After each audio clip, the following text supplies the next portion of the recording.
જૂનાગઢ જિલ્લાના કેશોદમાં કોંગ્રેસના વિધાનસભાના કાર્યકર્તાઓની જનરલ મિટિંગ યોજાઈ હતી, જેમાં કોંગ્રેસ સંગઠનના તમામ હોદ્દેદારો તેમજ એઆઈસીસી સેક્રેટરી ઇન્ચાર્જ ગુજરાત પ્રદેશ કોંગ્રેસના ભૂપેન્દ્ર મારવી તેમજ ગુજરાત પ્રદેશ કોંગ્રેસ ઉપપ્રમુખ હીરાભાઈ જોટવા, જિલ્લા કોંગ્રેસ પ્રમુખ ભરત અમીપરા તેમજ પાર્ટીના ચૂંટાયેલા કાર્યકર્તાઓ અને તમામ હોદ્દેદારો ઉપસ્થિત રહ્યા હતા. કાર્યક્રમમાં મંચસ્થ મહેમાનો દ્વારા પોતાના મંતવ્યો રજૂ કરવામાં આવ્યા હતા અને ત્યારબાદ કાર્યક્રમ પૂર્ણતાના અંતે હીરાભાઈ જોટવા દ્વારા ખાસ પોલીસ અને પ્રશાસન પર ઝાટકણી કાઢી જણાવ્યું હતું કે હાલના સમયમાં ખેડૂતોના, નાના વેપારીઓના પ્રશ્નો, કર્મચારીઓના પ્રશ્નો જેમાં મુશ્કેલી પડે છે અને ઉદ્યોગપતિઓને છાવરે છે.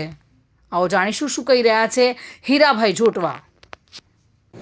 આજરોજ કેશોદ મુકામે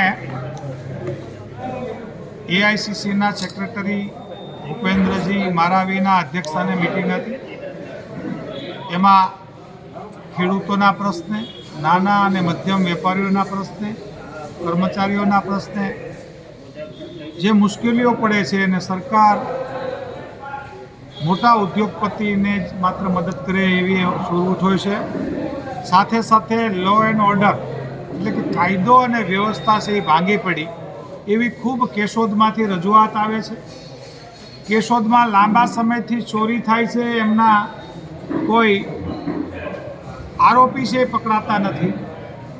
મર્ડર થઈ જાય, એમના આરોપી પકડાય તો એમને મૃત્યુદંડ સુધીની સજા થાય એવી કડક કાર્યવાહી કરવામાં ક્યાંય ને ક્યાંય સરકાર ઊણી ઉતરે છે, યા તો સરકાર એમને સાવરે છે એવી પણ રજૂઆતો આવી છે. ત્યારે મારે અહીંથી તંત્રને વિનંતી કરવાની છે કે અહીંયા બનતા બનાવો, ચોરી, લૂંટ, મર્ડર, સાથે સાથે પૂજારીઓને કોઈ સરી મારી દે એટલો કાયદો અને વ્યવસ્થા નીચી કક્ષાએ ગયો. ત્યારે હું ભારતીય જનતા પાર્ટીને વખોડું છું અને તંત્રને તાકીદ કરું છું કે એમણે કાયદો અને વ્યવસ્થા કડક રીતે અમલવારી કરે, સામાન્ય પ્રજાજન જીવી શકે એટલે એ સુરક્ષિત રહે, એની જાનમાલ સુરક્ષિત રહે અને પોતાનો જીવ પણ જો સુરક્ષિત ના હોય ત્યારે વસ્તુની તો સુરક્ષાની વાત જ ક્યાં કરવી.